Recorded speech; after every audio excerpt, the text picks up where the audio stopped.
Welcome to the It's Too Late show. I'm your host, Kahlua. And first of all, I know what you're thinking. Where did you get that sweet sweater? And I am here to tell you, much like the cards I play with, it is not real. Speaking of what couldn't possibly be real, in headline news for the Bay Area, a 15-year-old was caught buying 50 doses of LSD from another country over the internet. The police department released a photo that shows a highly addictive substance tucked inside a plastic trading card sleeve. Also included in the photo was the LSD. I think you'd actually be saving money by doing acid over choosing playing Magic the Gathering. And come on kids, it's 2022. We double sleeve our LSD now, okay? Since this story has made headlines, Dragon Shield has released the marketing for their new campaign, Perfect Fit LSD Inners. Do you want to see a real dragon? Buy Dragon Shield. Not a sponsor? Well, not after seeing this. And that has been your daily headline. Let's get to our first guest. You know him from Playing with Power, The Late Nights, Birds Aren't Real, the podcast within a podcast. It's Higher. Thank you for having me. Super happy to be here. First, I want to say congratulations on your MLC performance on Saturday. It was a really awesome thing to watch. Thanks, man. I was shocked it was the way it did. Yeah. Before we talk about your games, could you tell everyone what is the MLC? Sure. The MLC is the Major League Commander. It's a 10-week league, and it's ran by a few wonderful people with the Mind Sculptors, with the head guy being Callahan. Really, really, really cool people. And the main idea is to have really high-level play, and, including people who have won tournaments throughout the year, who are or people who create cEDH content, and really just showcasing like the different array of decks that are currently, I would say, like headlining in their different archetypes. At the beginning of the league, there was a draft, and there was 155 decks that were available to draft, and 32 players got to pick one at a time a deck from that list. Yeah. It was really, really fun, really interesting. You saw some interesting strategies to get a deck that you wanted or to stop someone else from getting a deck they wanted. It was a lot of fun. And so once you draft your 4 decks, then you're locked into those 4 decks for the next 10 weeks. And you play, usually it's like a game or 2 a week until the 10th week. And then we proceed to go to the playoffs and then the finals from there. And the finals are called the Mox Bowl. So you said each player drafts 4 decks. Which 4 did you draft? I drafted Kinnan, Midrange, Crick, Turgid, and Al the Dawn Sky. I think you're pretty well known as a Kinnan player for sure, and also a Keurig player. What made you decide to draft the other 2 decks that you drafted?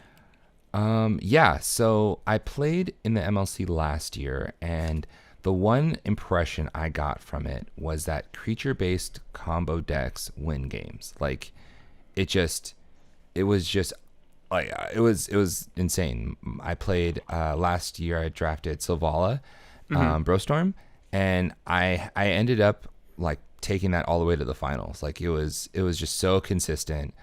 It also like stayed under the radar, because if you were to compare Sylvala to an Adnons deck, the threat is going to be towards the Adnons, because the Adnons player doesn't need to untap. They just can cast Adnons because they have all the mana. And so I liked that. And so when I was drafting my decks this year, I was like, okay, well, I'm really familiar with Kinnan and I'm really familiar with Keurig, but I'm not that familiar with Turgid or Al the Dawn Sky. I've messed around with both decks, but I haven't really like taken the time to identify lines that I feel really confident in navigating, even if they're complicated. But Turgid did something really unique in my mind, which was it attacked people's hands, and there's not enough decks that do that. Like there's Croxa that I believe does something like that. and I think Marlin does something like that.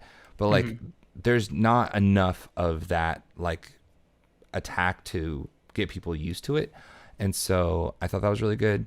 And then I thought, well, I also can make weird lines that maybe people aren't used to seeing, and so I was like, okay, that seems like a viable plan. And then I literally have been grinding Turgid for like the last month. Yeah. And I feel very confident on the list now. It just attacks in weird ways, and it's just my kind of deck. It is so weird. It's such a weird deck. It has a lot of I saw creatures in there that are also in your Kinnan deck, so I was like, you would like this. Yes. If I can put Void Winnower in a deck, it will be in a deck 1,000% of the time.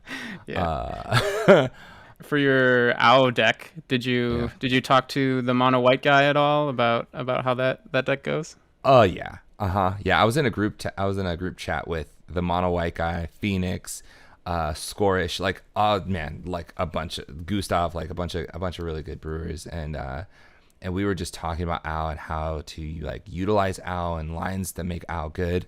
So I drafted OW with the intention of playing it and feeling really confident, but I actually, as of today, as of right now, I've yet to win a game on OW. Ooh. And I put in some time. Like, I probably have like 15 games on OW, and so that is, for me, that was like, oh, that doesn't feel the best. But because of playtesting Turgid, knowing how to play Carrick, and knowing how to play Kinnan, I feel confident about my chances in the MLC as a whole. But I don't know how well placed OW is. It is a stacks deck. And the list that I'm on have lines that I think were good when I thought about them, but when I put them in the deck, I found there was some counter, like in this like internal struggle that the deck might have if any one stacks piece happens to the board with another stacks piece that an opponent has, and then accidentally locking me out of the game is very possible. So I have to be very careful. Yeah. So the first week you led off with Turgid. What was your thought process in starting with that deck instead of a deck that you're more familiar with?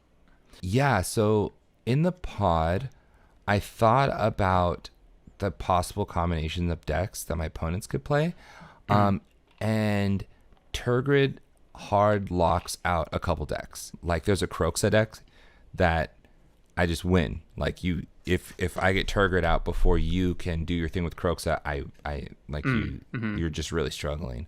And I thought about that. I also thought about I think Sage is on Corvold, and that's a really powerful deck, and I thought that Sage might lead with that. I didn't think Sage was going to lead with their Bergie and they had Bergie. They also had their baby Omnath. They had Omnath.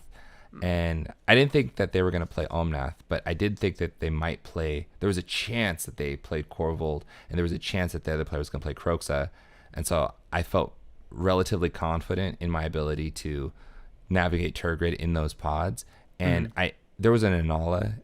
There ended up being an Anala in the beginning, and I thought, oh, I also could beat Anala if I'm able to not lose turn one. Yeah, let's talk about your first game. Yeah, sorry, so you had Inala versus Tyam versus Bergie, and then you on Tigrid.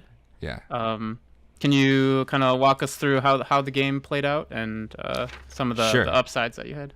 Yeah. So so I was seat 2, and turn 1, Inala went into an Imperial Seal. It was land Mock Simon Imperial Seal, and I was super excited about that because it meant that they had maybe a turn 2 win if they had all of their mana, because Inala needs 4 mana in Spellseeker, as you know. Yep. And so I had a Tanglewire and Phyrexian Revoker in hand. And I was like, okay, if I get my turn 1 Tanglewire, then they're tapped out essentially. They can't try to win until turn 3. And that makes me happy. So and they already planned for the win for turn 2. They probably tutored for Spellseeker. So I'm really confident in my ability to navigate this. So then I play my turn 1 Tangle Wire. It resolves. Everyone takes like a sigh of relief. And then Sage plays Land Pass. Ken doesn't do anything, just Land Pass. And then it goes back to Anala. Anala plays Mana Crypt. And I'm like, oh, dang. You know, like, this is rough. I goes to my turn. I play Phyrexian Revoker, naming Mana Crypt. Yeah. I'm like, Nice. okay, we're doing it. We're doing the things. Right after that, Ken plays Land Pass. The Anala player is really starting to feel like, oh man, I'm having trouble trying to like get through this. And I think they just played a rock and passed. After that, once that happened, that setup was complete. I was really excited because now the game had slowed down enough to where everyone was able to get answers, and everyone had, like, I believe, you know, Bergie had interaction in their hand, and Ken had some interaction in his hand to be able to stop the Anala player from winning. It was kind of a group effort. But then he dropped the Durannith, and I was like, oh, dang, that Durannith is going to be a pain in the butt. Yeah, I don't think you cast Tergrid the entire game. No. I don't think you did. No. Yeah, I didn't. Yeah, I didn't cast Tergrid until the very end. No, I never cast Tergrid. I never cast Tergrid one time. It was it was only there was a Durannith, and then after the Durannith dropped, I was able to drop a Void Winnower. So after the board kind of slowed down, how did you get to your Void Winnower into play? Yeah, so I was able to cast Professor Onyx, and Professor Onyx, their +1 ability allowed me to put two cards into my graveyard, and one of those cards happened to be Void Winnower, and then I had a Reanimate in hand, and the Reanimate resolved. Oh God, Nice. Nice. Yeah, and I was able to get the Void Winnower out, and everyone really started feeling some pressure because it was getting really scary, and Ken dropped a Archon of Emeria. So now there was Void Winnower, Archon, Durannith, all on the board state, and Phyrexian Revoker stopping. Like it was just like the confluence of stacks pieces that just got tougher and tougher. And then Anala tried to go for a win. Not a win. They just put a spell for seeker an answer, out. probably. Yeah. And they ended up getting the Spellseeker to resolve. And then once the Spellseeker resolved, they looked for answers, and they tried to bounce the Archon. The Archon stayed on the battlefield. And I think didn't you have like an op agent for the Spellseeker? For the Spellseeker, yeah. Yeah. For the first Spellseeker, nice. There was that game was wild. I forgot about that. Yeah, there was so many things that happened. Jeez. Yeah, they ended up casting the Spellseeker to look for an answer. I had an op agent ready for it. And then the op agent ended up dying because at that point my board state was becoming like a lot to handle. Yeah. And I was just gonna win through attrition because of Void Winnower making even CMC creatures not be able to block. And so there was a kill spell that killed my opposition agent in order for Ken to look for an answer with Entomb.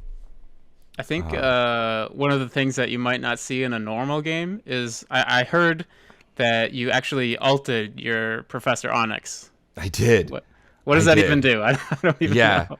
Yeah, so Professor Onyx's alt says each opponent loses 3 life unless they discard a card from their hand.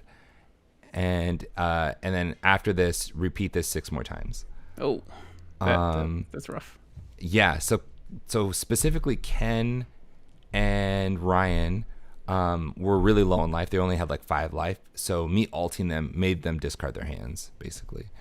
For me, I was like, I need that to happen because I had Insanity in my hand, and I needed the Rule of Law to go away, and I felt confident that I could win. With Sage only having 3 cards in hand, like I felt very confident in my ability to navigate it. And I still had Professor Onyx on board. Like Professor Onyx still had 1 loyalty. And so after that, I was like, oh, okay, like let's get going. And I was able to pull a win from once Professor Onyx ulted, I was able to attack and kill 1 player, and then I was able to kill Ken, and it was a wrap. It's pretty nice. Nice. Very nice. You get the win in round 1, and then normally there would have been a round 2, but I heard there was a bit of a snafu, and then round 2 didn't fire for you guys. You got a draw for round 2, so you're 1-1. Do you have any insight on maybe what you're going to be playing next time on May 28th? Can you? Yeah. I don't know if you want to give it away. Maybe you don't want to say. No. Shoot. I haven't looked at the pod yet. I probably honestly, I want to push my Carrick and Kinnan games until a little bit later. Like Kinnan plays well in seat 3 and seat 2. Carrick, I want all of my games I'm playing. I'm going first. I want to play Carrick. Chance of you winning turn 1 is pretty high, and so, and it's because it's a creature based combo deck. It only gets hit by Force of Will. If I'm going turn 1, there's no other counter spells I have to worry about at that time. I really want to try jam that as fast as possible, for sure. Okay, cool. Well, you're definitely off to a great start.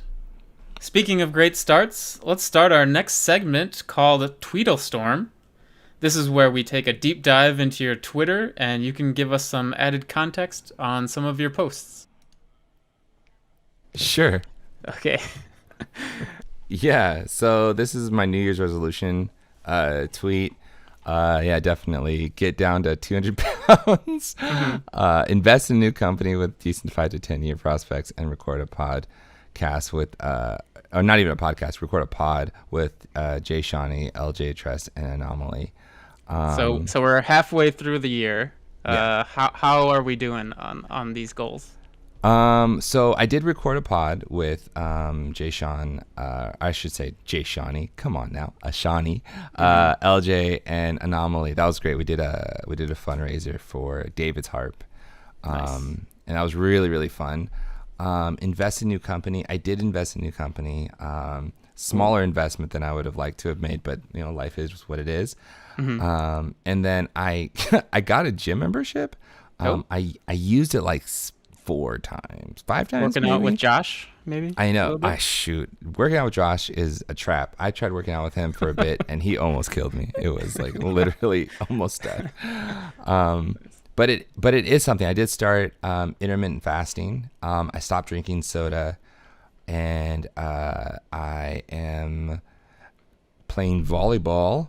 I don't know how likely it is for me to get down to that weight, but I definitely am more active than I was 4 months ago. Very nice. Very nice. All right. Our second one. Can you, what is this? Yes, that is a knife. Oh my gosh. This is a knife. This is a knife.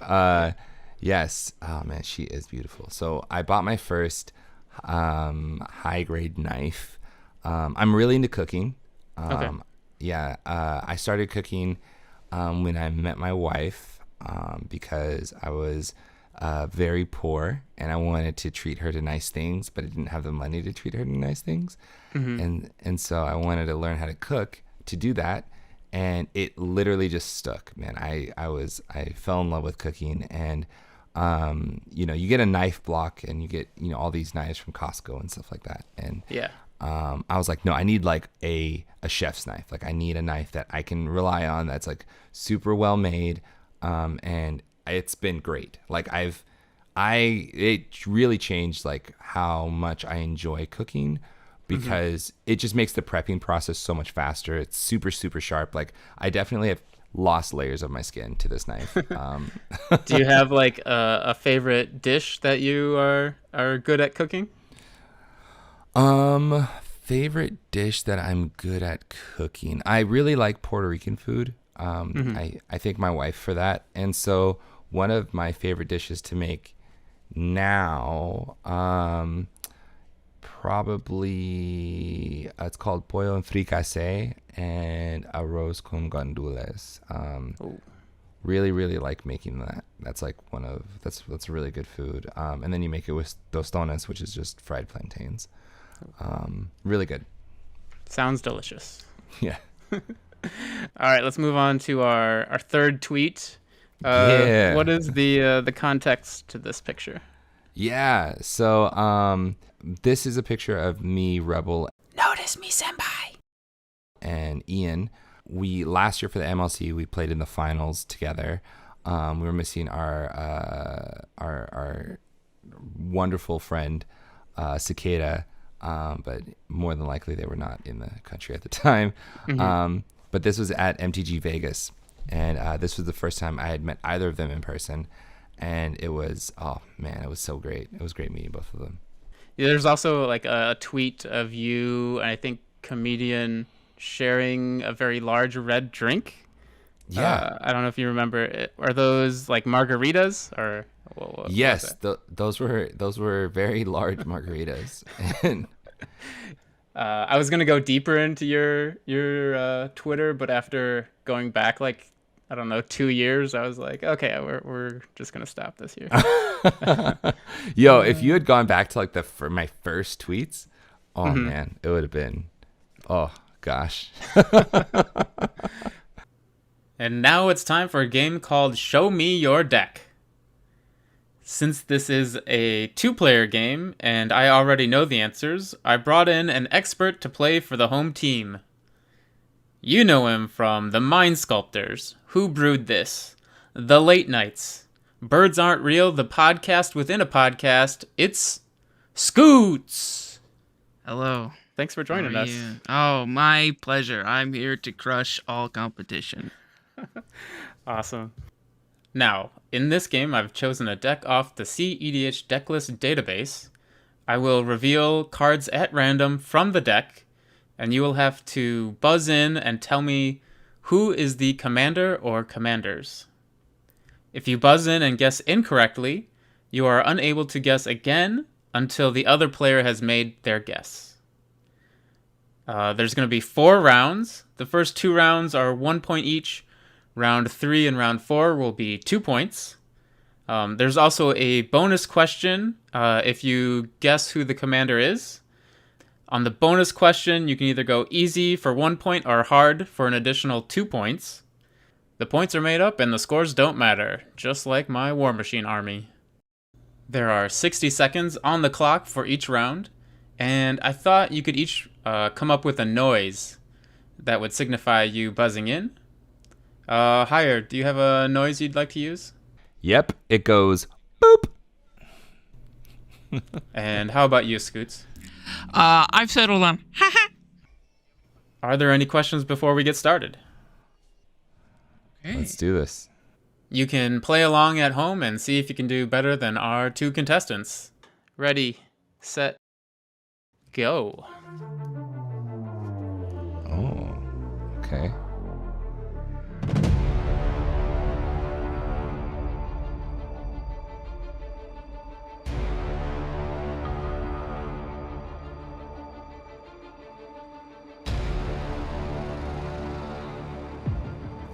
I would guess beep boop. Yes, higher. I think this is. Oh God, I think this is Dawnwaker. Dawnwaker Thrasios? Is that your? Yeah. Yeah. Dang. Dang. All right, I'm gonna continue playing. Scoots, you can buzz in whenever you feel like it. Oh, son of a. This is Winota Snowball. Oh, ding dong dang! That is correct. Yeah. It is Winota. Literally, the next card is a stacks piece, and I was Yeah. like, "It's Winota." Damn. Yeah. that was me too. All right. You'll get 1 point for that. There's a bonus question. Would you like the easy question for an additional 1 point, or the hard question for an additional 2 points? Hard question. Always hard question. Okay. This deck features Dranith Magistrate, the Winota deck. What is the name of the famous magistrate known as Blind Beak of Bow Street? Is it A, Sir John Fielding, B, Sir Elton John, C, Sir Henry Parkes, D, Sir Henry Fielding. The Blind Beak of Bow Street. Yes, a famous magistrate. I can read through the options. Yeah, can you give me the names again? A. Sir John Fielding. B. Sir Elton John. C. Sir Henry Parkes. Or D. Sir Henry Fielding. I guess I'll go with Sir Henry Parkes. Ooh, that is incorrect. The answer was A. Sir John Fielding. All right. You get 1 point for that round. Let's move on to round number 2. Okay. Round 2. Ready, set, and go.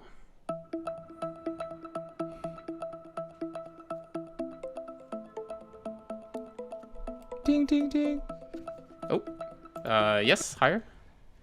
This is... If you don't know the deck name, you can just give me the commander. Oh, man, I was so confident. I have to go with it. I think it's Tevish Rograk. That is incorrect. We shall continue for Scoots.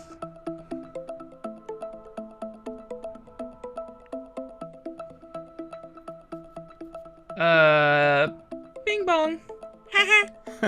Yes? I think this is Croxa World Gorger? You're in the right colors, but that is the wrong commander. So it'll toss it back to higher.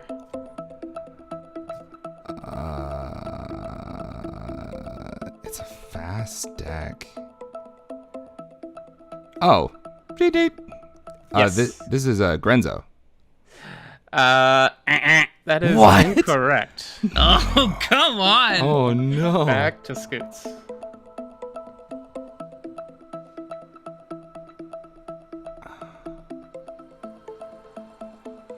Recoup and it's not Grenzo, huh? We're trying to think. Is this Yes. is this Jessica Armix? That is incorrect. We'll have one more guess from higher. Oh, my gosh. Is this... There's Citadel in here? It's a newer commander. A newer commander. Is this Prosper? Yes, that is correct. Oh, This is Prosper Doomsday. All right. So you get 1 point for that. Would you like the easy question, bonus question for 1 point, or the hard question for 2 points? Easy question. All right. The easy question is it's a fill in the blank. There's 2 blanks. Blank, blank, and Prosper. Oh, God. Blank, blank, and Prosper? Yes. It's a famous quote. Yes. I want to say live long and prosper? That is correct. Yes. Take the lead with 2 points now. Good job. God, that hard question scared me. I was like, nope. All right, round 3. Ready? Action starto. Oh, okay. Good colors.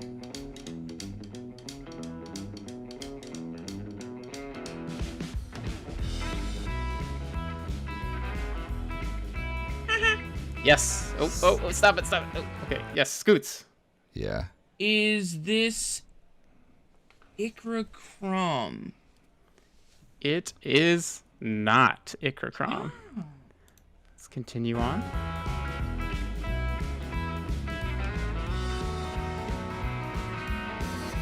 I have no idea what this is.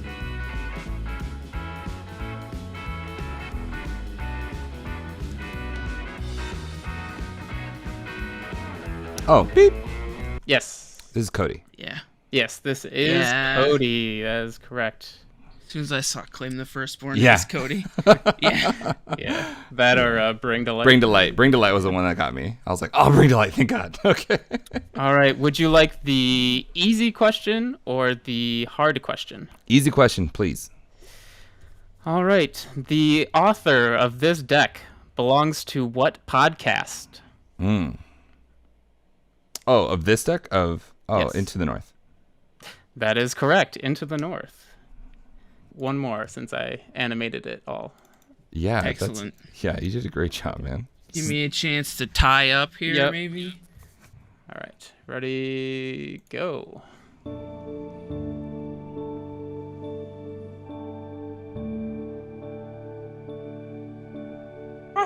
Yes. Razzacats.